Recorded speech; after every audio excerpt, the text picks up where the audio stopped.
Ohm মুহতাদুন।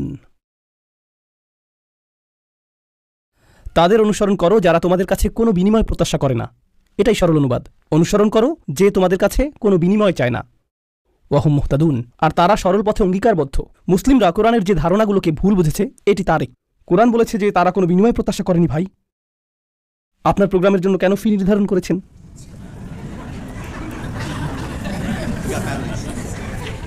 না না, এটা জানার বিষয়। কোরআন আরও বলেছে ইয়াশতারুনা বিআয়াতিল্লাহি সামানান কলিলান। তারা আল্লাহর আয়াত বিক্রি করে সামান্য মূল্যের জন্য।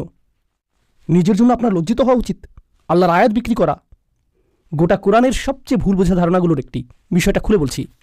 রসুল সাল্লাল্লাহু আলাইহি ওয়াসাল্লাম মুসাব ইবনে উমাইরকে মদিনায় প্রেরণ করেছিলেন। জানেন আপনারা? মুসাব ইবনে উমাইর ছিলেন অত্যন্ত প্রতিভাবান তরুণ, যাকে মদিনায় প্রেরণ করা হয়েছিল কোরআন শিক্ষা দেওয়ার জন্য। তিনি ছিলেন অত্যন্ত ধনী পরিবারের সন্তান, কিন্তু তার পরিবার তাকে ত্যায্য করেছিল। এরপর তার পরিধানের বস্ত্রও ছিল না। বদরের যুদ্ধে তিনি শহীদ হলেন। কাফনের কাপড় দিয়ে যখন তার পা আবৃত করা হলো, মাথা উন্মুক্ত হয়ে গেল। আবার যখন মাথা আবৃত করার চেষ্টা করা হলো, পা উন্মুক্ত হয়ে গেল। রসুল সাল্লাল্লাহু আলাইহি ওয়াসাল্লাম তাকে মদিনায় প্রেরণ করলেন কি শিক্ষা দেওয়ার জন্য? কোরআন। সকালের নাস্তার জন্য তিনি কি খাবেন? সূরা বাকারা। দুপুরে কি খাবেন? রাতে কি খাবেন?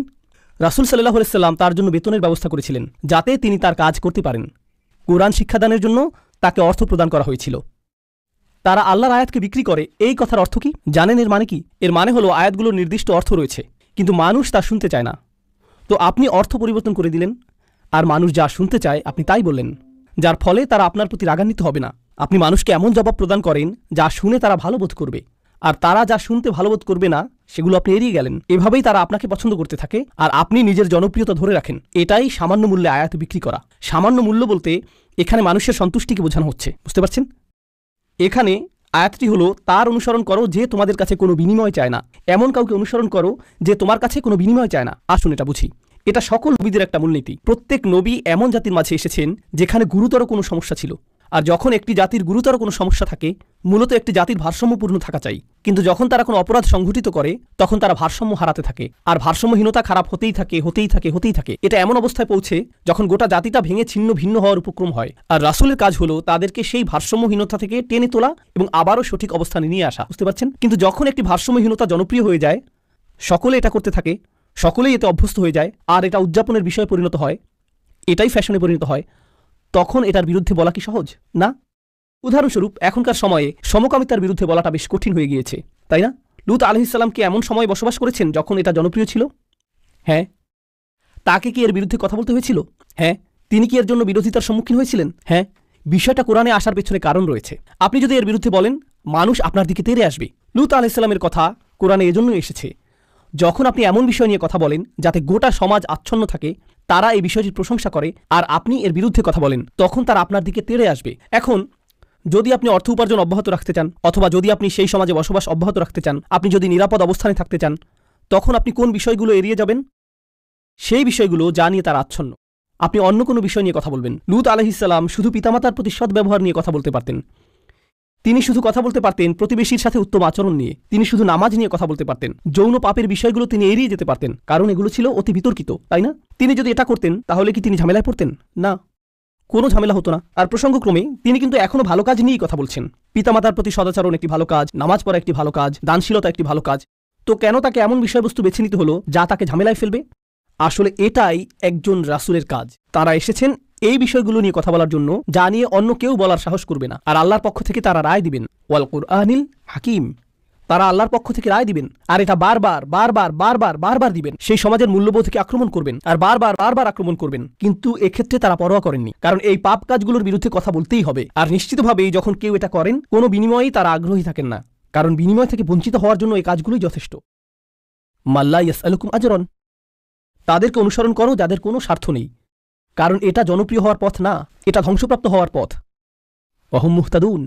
তারা তাদের ব্যক্তিগত জীবনে সুপথ প্রাপ্ত, সৎ পথের প্রতি অঙ্গীকারবদ্ধ। এখন বিষয়টি বুঝুন। সৎ পথের প্রতি অঙ্গীকারবদ্ধ। রাসূলগণ ছিলেন বক্তা,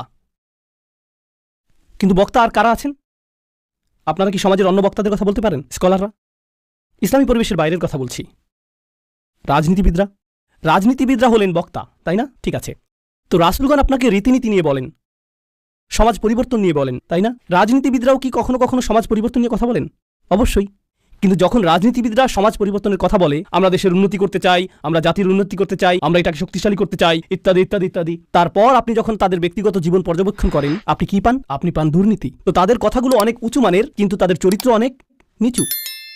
আর প্রসঙ্গক্রমে আপনি দেখেন যে তারা উঁচু মানের জিনিসগুলো নিয়ে কথা বলে এজন্য যে তারা ক্ষমতা চায়, তারা মন্ত্রী হতে চায়, তারা বিনিময় চায়, তারা কোনো কিছুর প্রতি লালায়িত। যখন নবীরা কথা বলেন, তারা কি চান? তারা শুধু চান ন্যায় বিচার, তারা শুধু চান সত্য, আপনার কাছ থেকে কোনো বিনিময় চান না। আর উপরন্তু আপনি যদি নবীদের ব্যক্তিগত জীবনের দিকে লক্ষ্য করেন, তারা সর্বদাই সঠিক পথের প্রতি অঙ্গীকারবদ্ধ ছিলেন। ওহুম মুহতাদুন। তো বাণীটি নিখুঁত এবং বাণীবাহকও নির্ভেজাল। এই ধারণাটি কি আগেও শেখানো হয়েছিল? হ্যাঁ, ইন্নাকা লামিনাল মুরসালিন আলা সিরাতিম মুস্তাকিম। আরেকবার পুনরালোচনা, কোরআন এরকমটাই করে, আয়াতগুলো পরস্পর সম্পর্কযুক্ত। এখন পরের আয়াতে অমালি, অর্থাৎ আমার কি সমস্যা হয়েছে, সেই মানুষটি এখনো কথা বলছেন, সেই রজুল, সেই আদর্শ ব্যক্তি, আল্লাহর ইচ্ছায় যার নাম আমরা কোনো একদিন জান্নাতে জানতে পারবো। তিনি বলেছেন, আমার কি সমস্যা হয়েছে? লা আবুদুল্লাযী ফাতারানি, আমি কি সেই সত্তার উপাসনা করব না যিনি অস্তিত্বহীন অবস্থা থেকে আমাকে গড়েছেন? ওয়া ইলাইহি তুরজাউন, আর তোমাদের সকলকে তারই কাছে ফিরিয়ে নেওয়া হবে।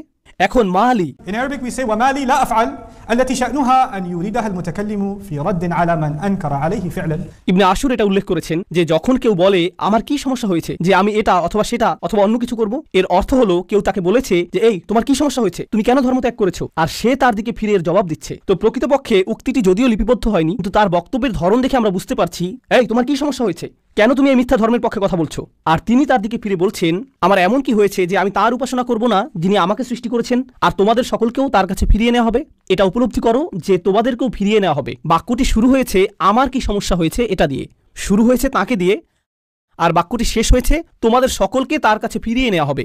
তো তিনি কাকে দিয়ে শুরু করেছেন? নিজেকে দিয়ে। আপনি যদি মানুষের সাথে একাত্ম হয়ে গিয়ে এই বাণী তাদের কাছে প্রচার করতে চান, আপনাকে নিজের সম্পর্কে অনেক কিছু স্বীকার করতে হবে। মানুষকে আপনার এটা বলার সক্ষমতা থাকতে হবে যে তোমরা সমস্যার সম্মুখীন হবে। আমি যদি কাউকে পরামর্শ দিই ভ্রমণ সম্পর্কে, আপনি এই এয়ারলাইন্সে না গিয়ে অমুক এয়ারলাইন্সে যান, আমি যদি এমনটা বলে শুরু করি যে ভাই আমি এই এয়ারলাইন্সে গিয়েছিলাম, তারা এত বেশি দেরি করেছিল, তারা আমার লাগেজ হারিয়ে ফেলেছিল, অমুক এয়ারলাইন্সে যান, এটা কি পরামর্শটিকে বেশি আবেদনময় করে তুলছে? কারণ আপনি নিজের কথা প্রথমে বলেছেন, আর যেহেতু আপনি কোনো একটি অভিজ্ঞতার শিকার হয়েছেন, এখন আপনি ঐকান্তিকভাবে তার কল্যাণের জন্য তার কাছে আসছেন। কিন্তু যদি আপনি তার কাছে গিয়ে বলেন হে তুমি এই এয়ারলাইন্সে যাচ্ছ, তুমি একটা স্টুপিড, এটা কি এমন ব্যবহার যার ফলে মানুষ রাজি হবে? না, বরং এটা অপমানজনক। তিনি নিজের সম্পর্কে বলছেন, কারণ তিনি চান না যে তারা তাকে ঘৃণা করুক। তিনি ঘৃণার উদ্রেককারী কোনো কথা বলতে চান না, তিনি একপাশে কোনো কথা বলতে চান না, তিনি শুধু তার নিজের সম্পর্কে কথা বলতে চান। দেখো আমার দিক থেকে এটা হবে বড় ধরনের অপরাধ, দেখো আমার দিক থেকে এটা হবে বড় ধরনের অপরাধ যদি আমি তাকে উপেক্ষা করি যিনি আমাকে সৃষ্টি করেছেন। তোমরা সকলেও তার কাছে ফিরে যাচ্ছ। এটা কথা বলার খুবই ভালোবাসাপূর্ণ উপায়, যেটা তিনি ইতিমধ্যে শুরু করেছেন ইয়া কওমি বলার মাধ্যমে। এজন্যই তিনি তার জাতির প্রতি ভালোবাসার টানে ছুটে এসেছিলেন। তো তিনি বললেন ওমা লি আলা আবুদুল্লাযী ফাতারানি ওয়া ইলাইহি তুরজাউন আত্তাখিযু মিন দুনিহি আলিহা, আমার কি তাকে ছাড়া অন্য কাউকে উপাস্য মানা উচিত?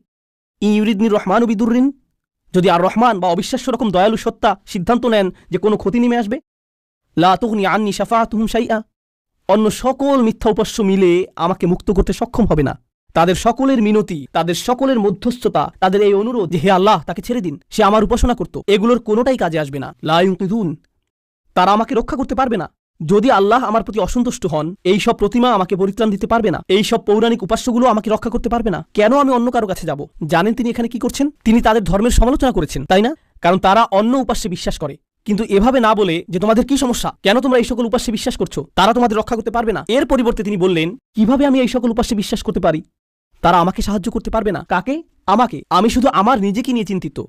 আত্তাখিযু মিন দুনিহি আলিহা ইন ইউরিদনির রহমান, যদি আর রহমান আমার উপর কোনো ক্ষতি নামানোর সিদ্ধান্ত নেন। প্রথমত তিনি আমি সর্বনামটি ব্যবহার করেছেন, কারণ এখন তিনি তাদের মূর্তিগুলো নিয়ে কথা বলবেন।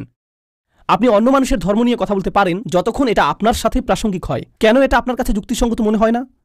তাদের সম্পর্কে না, বরং আপনার সম্পর্কে। এই জিনিসটা আমার কাছে যুক্তিসঙ্গত মনে হয় না, এই জিনিসটা আমার সাথে যায় না, এটা আমি আমার নিজের জন্য সঙ্গতিপূর্ণ মনে করি না। কেন আপনি এভাবে কথা বলবেন? কারণ আপনি এটাকে আত্ম অহংকারের প্রতিযোগিতায় পরিণত করতে চান না। এখানে দ্বিতীয় বিষয়টি হলো আর রহমান, যদি আর রহমান অকল্যাণ দেওয়ার সিদ্ধান্ত নেন, তারা আমাকে রক্ষা করতে পারবে না। দাঁড়ান, আর রহমান শব্দটির অর্থ কি? যিনি অকল্যাণ দেন। এর অর্থ কি? আর রহমান অর্থ যিনি দয়ালু, যিনি যত্ন করেন, যিনি ভালোবাসা প্রদর্শন করেন। তো কেন তিনি বলছেন যে আর রহমান যদি কোনো অকল্যাণ করতে চান? আর রহমান শব্দটি এবং ক্ষতি শব্দটি একে অপরের সাথে যায় না, তাই না? তারা একসাথে যায় না। জানেন তিনি তাদেরকে কি বলেছেন? তোমরা আর রহমানকে নিয়ে এর আগে উপহাস করেছো, তোমরা বলেছো মা আনজালার রহমান মিন শাই, আর রহমান কোনো কিছু প্রেরণ করেননি। তারা ইতিমধ্যেই এই নামটি ব্যবহার করেছে। তার নাম অবিশ্বাস্য রকম ক্ষমাশীল এবং অত্যাধিক ক্ষমাশীল।